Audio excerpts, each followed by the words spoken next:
दोस्तों टीसीएस इन्फोसिस में एक बड़ा फॉल है एंथ्रोपिक एआई के वजह से। एक बड़ी गिरावट हमने आईटी इंडस्ट्री में देखी है। तो क्या टीसीएस यहाँ से और गिर सकता है, यानी 15-20% गिर सकता है। इवन इन्फोसिस की भी हम लोग बात करेंगे। और क्या लग रहा है कि ये एंथ्रोपिक एआई के वजह से कितना बड़ा इम्पैक्ट आएगा। देखो, हम लोग ये वीडियो में हम लोग बात करेंगे कि एंथ्रोपिक एआई की वजह से कैसा इम्पैक्ट आ सकता है AI industry, sorry, IT industry में। ये सब stock TCS, Infosys, Wipro, HCL यहाँ से कितना और गिर सकते हैं, 15-20%, 10% या कॉन्सोलिडेट होंगे। किस तरह से इम्पैक्ट आएगा, मार्जिन में इम्पैक्ट आएगा, रेवेन्यू में, प्रॉफिटेबिलिटी में इम्पैक्ट आएगा।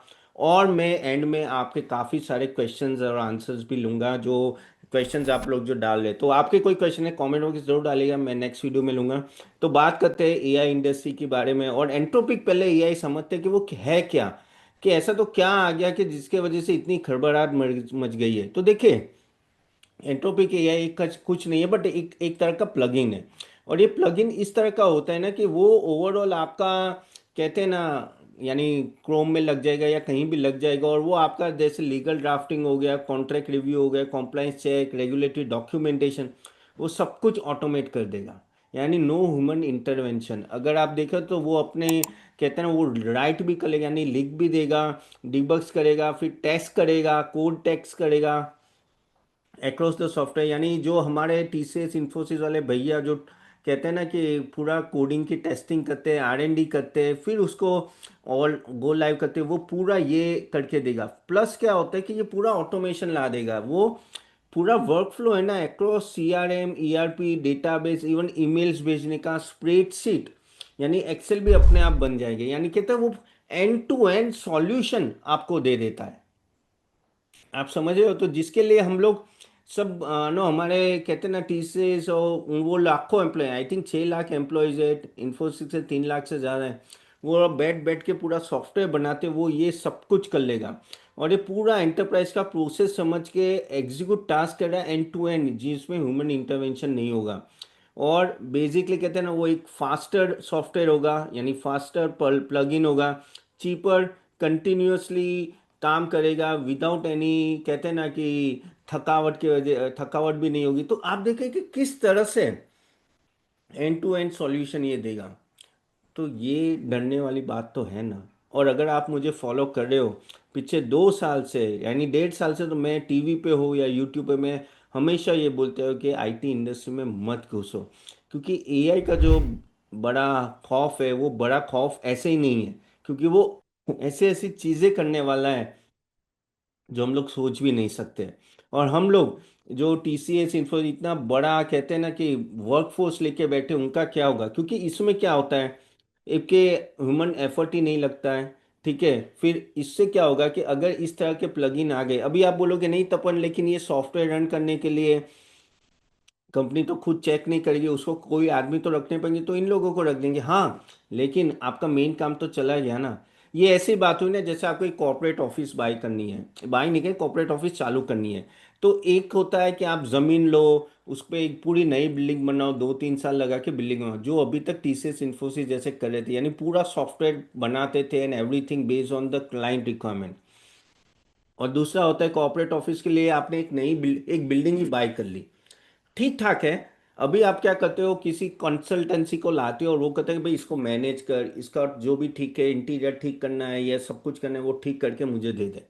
तो वैसे होगा एआई जो सॉफ्टवेयर होगा, जैसे ये एंट्रोपिक जो बोल रहा है, वो ऑलरेडी एक सॉफ्टवेयर का। फिर आप टीसीएस इन्फोसिस को लाते हो, भाई इसको चेक कर, यहाँ क्या क्या बग है वो हटा, ये कर, उसको मैनेज कर। करेगा, काम रहेगा, लेकिन काम काफ़ी कम हो जाएगा। आप जो पहले रेट चार्ज करते थे उतना रेट चार्ज नहीं कर पाओगे, आपका काफ़ी डिस्काउंट में होगा। इसलिए क्या होगा कि आपका प्राइसिंग रीसेट होगा। आपका जो बिजनेस मॉडल था पूरा बनाने का, वो पूरा रिस्क में चला गया। और at the end of the day margin अगर कोलैप्स होता है तो स्टॉक प्राइस भी कोलैप्स होता है। That is the biggest problem. और जो ये कंपनी फेस करे, पिछले 4 साल से टीसीएस ने कोई रिटर्न दिया नहीं है। ठीक है। और अगर ये सब ठीक हुआ तो आप ये जो हमारे एम्प्लॉयज़ जो रख रहे, जो एप्लीकेशन मेंटेनेंस के, testing, QnA, legal modernisation, BPO, KPO, consultancy, ये सब कहाँ जाएंगे। करेक्ट, काफ़ी हद तक काफ़ी रोल्स एआई रिप्लेस करेगा।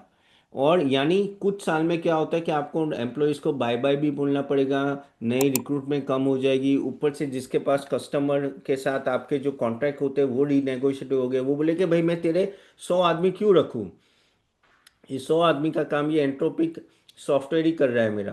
करेक्ट। तो वहाँ भी आपका नो आप, क्योंकि यहाँ जो होता है ना, टीसीएस, इन्फोसिस, विप्रो, एचसीएल ना, वो बिलिंग पर आवर चार्ज करते हैं, पर पर्सन। वो चला जाएगा, अभी क्या होगा, आउटकम पे चार्जेस हो गए, तो आपका पूरा मॉडल ही रीसेट होगा। आप बोलोगे नहीं नहीं ये लोग है ना एआई पे काम कर रहे हैं, सॉफ्टवेयर में एआई डाल रहे हैं, अरे वो डाल रहे हैं, लेकिन जो सॉफ्टवेयर अभी आएंगे ना वो इतना ऑटोमेटेड सॉफ्टवेयर होंगे ना कि ह्यूमन इंटरवेंशन कम होगा, इसलिए आप ज़्यादा मार्जिन चार्ज नहीं कर पाओगे, and that is the biggest problem. तो आप बोलोगे तो क्या टीसीएस इन्फोसिस के रेवेन्यू गिरेंगे और प्रॉफिटेबिलिटी गिरेंगे? तो रेवेन्यू देखो, दो चीज़ है, ऐसा नहीं है कि क्योंकि ये सर्विस इंडस्ट्री है तो ये भी सीखेंगे, ऐसा नहीं है। लेकिन क्या होगा, रेवेन्यू ज़्यादा ग्रो नहीं होंगे, यही 2-4% का जो गाइडेंस आता है वही चलते रहेंगे, और बहुत तो बहुत अगर बहुत ऑटोमेट हो गया डी, क्योंकि रेवेन्यू क्या होता है, प्राइसिंग पे भी होता है ना, आपको कॉन्ट्रैक्ट मिलते हैं लेकिन प्राइसिंग कम होता है तो रेवेन्यू इतना बढ़ता नहीं है। तो कहीं ना कहीं ये होगा। हाँ, अगर बहुत ही इन लोगों ने एआई अच्छा एडप्ट कर दिया तो हाँ 6-7% भी जा सकते हैं, जो चांसेस मुझे कम लग रहे हैं। लेकिन सबसे बड़ा जो इम्पैक्ट आ सकता है इन लोगों पे कि वो है मार्जिन का इम्पैक्ट।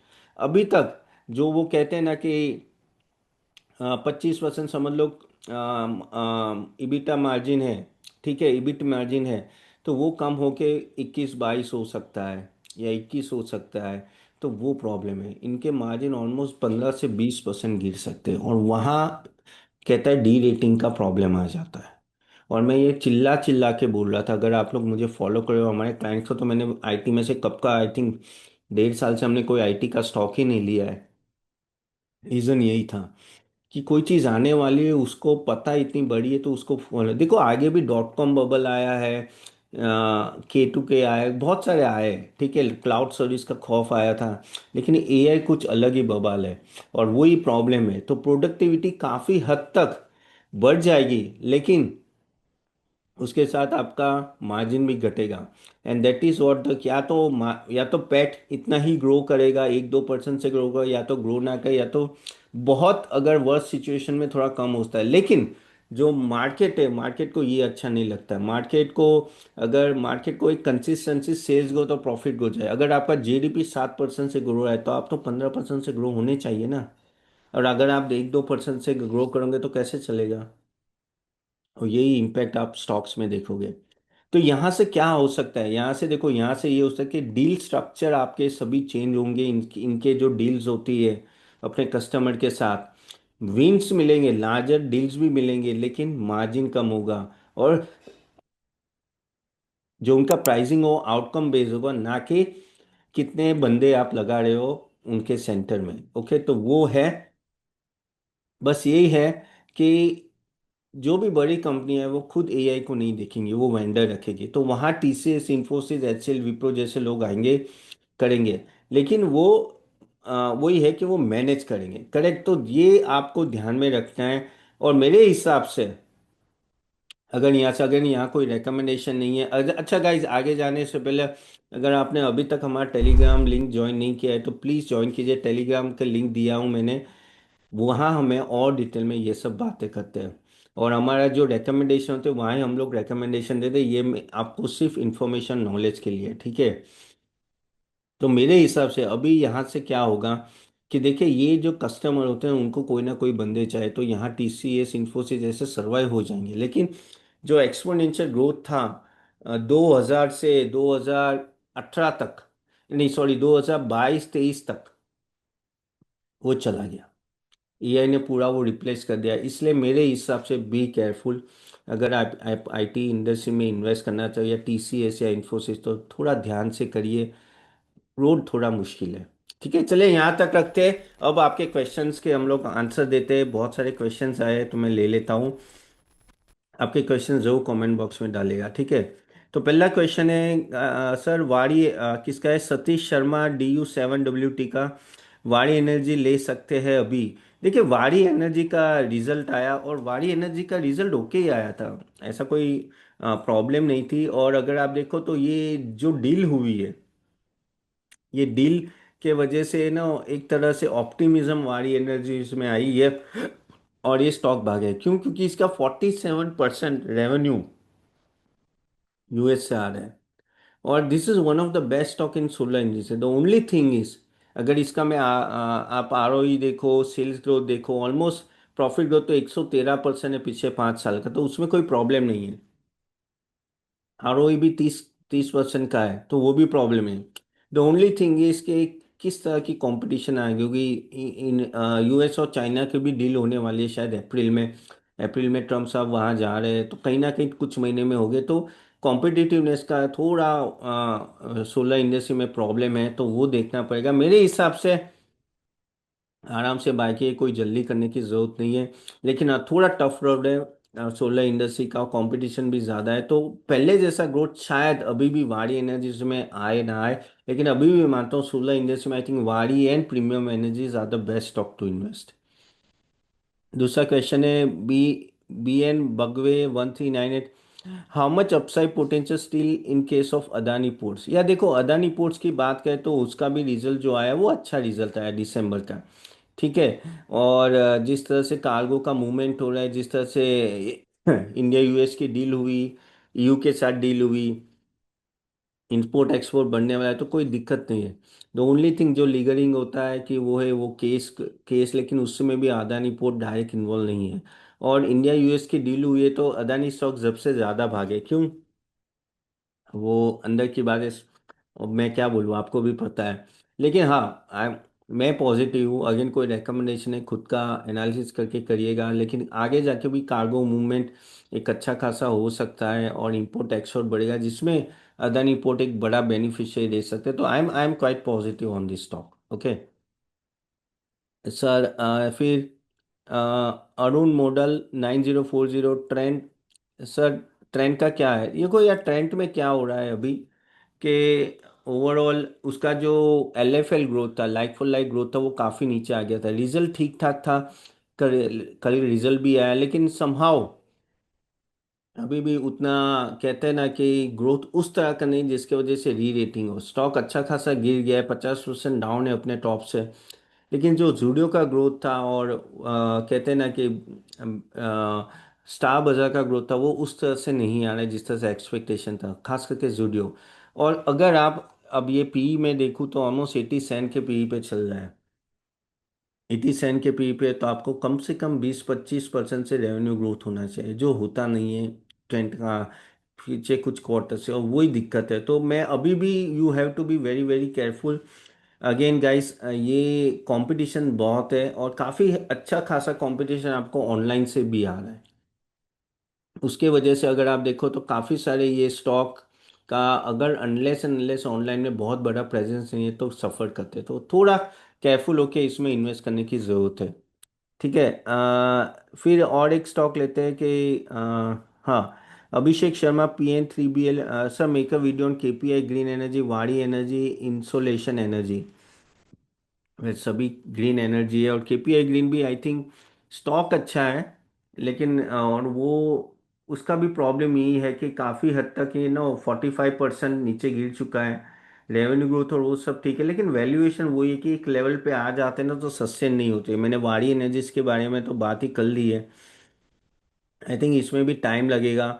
और इसमें अभी भी थोड़ा, कहते हैं ना कि प्रमोटर ने ऑलरेडी 45% ऑलरेडी प्लेस करके रखा हुआ है, और उनका होल्डिंग भी धीरे धीरे ऑलमोस्ट 5-5.5% से डिक्रीज हुआ है।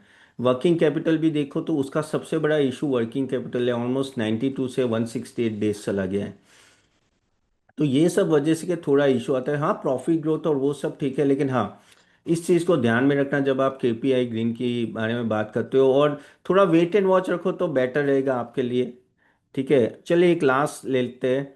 Sir, LT foods KPI green का स्टॉक रिव्यू कीजिए। राजा सेन 1T2C। अरे, KPI ग्रीन तो हमने कर दिया। LT फूड्स लेते हैं। LT फूड्स भी अगर देखें तो because of US trade deal एक अच्छा खासा जंप आया। ठीक है, ऑलमोस्ट 20% भाग गया, लेकिन यहाँ देखे, यहाँ क्या है, जो जंप आना था वो आ गया।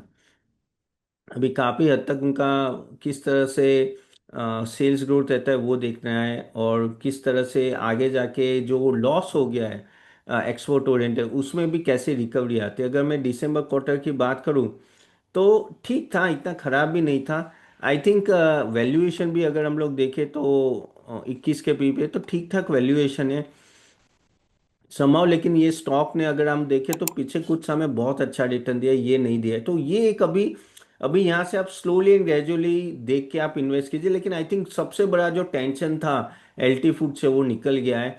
So that is the best thing for LT foods. धीरे धीरे आप देख सकते हैं इसमें निवेश करना, ऑफकोर्स क्वार्टरली रिजल्ट देखिए, लेकिन आई थिंक यहाँ से कंपेरेटिवली एक थोड़ा रोड मैप अच्छा हो जाता है।